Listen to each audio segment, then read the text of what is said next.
నమస్తే అందరికీ. Welcome to Siddhu and moms channel. ఇవాళ పర్ఫెక్ట్గా గుత్తి వంకాయ కూర ఎలా చేసుకోవచ్చో చూపించబోతున్నాను.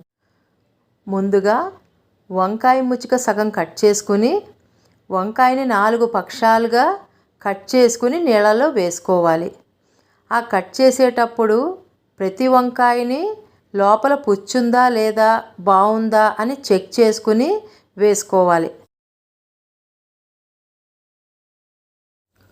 మరో వంకాయ కూడా కట్ చేసి చూపిస్తాను. కొత్తగా నేర్చుకునే వాళ్ళ కోసం ఇలా డీటెయిల్గా చెప్తున్నాను.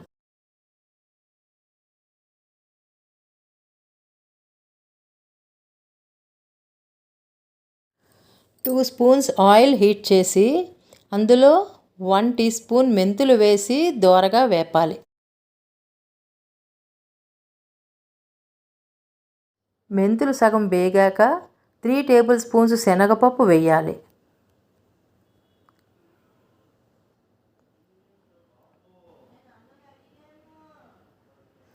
ఫోర్ టేబుల్ స్పూన్స్ మినపప్పు వేసి వేపాలి. ఈ పప్పులు రెండు సగం వేగిన తర్వాత 2 టేబుల్ స్పూన్స్ ధనియాలు 1 టీ స్పూన్ జీలకర్ర వేసి వేపాలి.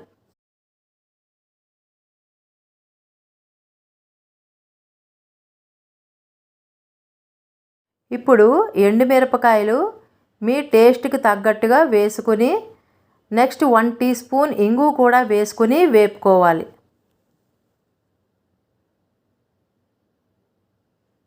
ఇవి వేగిపోయాయండి, దించి చల్లార్చుకోవాలి.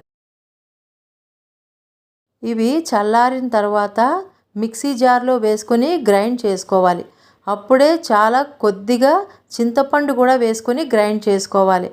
చింతపండు రసం కంటే ఇలా డ్రైగా గ్రైండ్ చేసుకుంటే గుత్తి వంకాయ కూర టెక్స్చర్ చాలా బాగుంటుంది. గ్రైండ్ చేసుకునేటప్పుడు మరీ మెత్తగా కాకుండా సన్న నూకలాగా గ్రైండ్ చేసుకోవాలి. ఈ గ్రైండ్ చేసుకున్న పొడిలో మన కూరకి సరిపడా సాల్ట్ వేసుకొని కలుపుకోవాలి.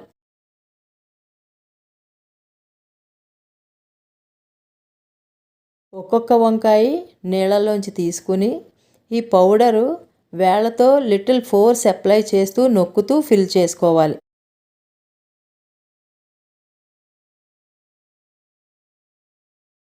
ఇలా అన్ని వంకాయలు ఫిల్ చేసుకుని పక్కన పెట్టుకోవాలి.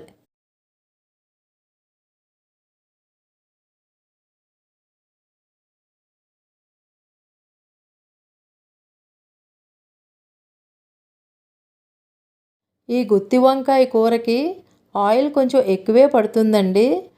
ఒక 4 to 5 table spoons oil heat చేసి అందులో ఈ వంకాయలు ఒక్కొక్కటిగా జాగ్రత్తగా అమర్చుకోవాలి.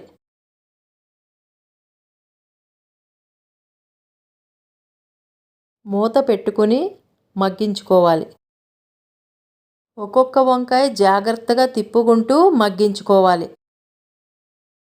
ఇటు ఆయిల్ వేయడం వల్ల అందులో వేగుతూ, మూత పెట్టడం వల్ల వంకాయ మగ్గుతూ గుత్తి వంకాయ టెక్స్చరు చాలా బాగా కుదురుతుంది.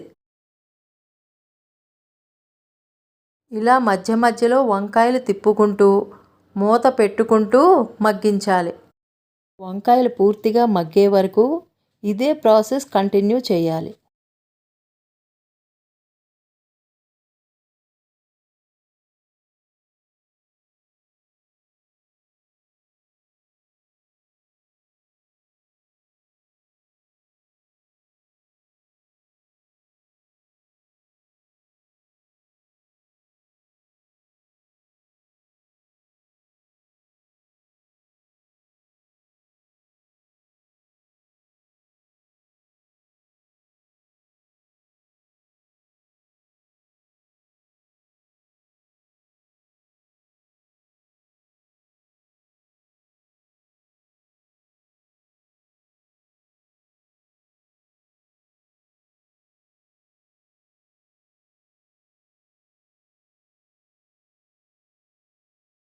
ఎంతో రుచిగా ఉండే గుత్తి వంకాయ కూర రెడీ అయిపోయింది.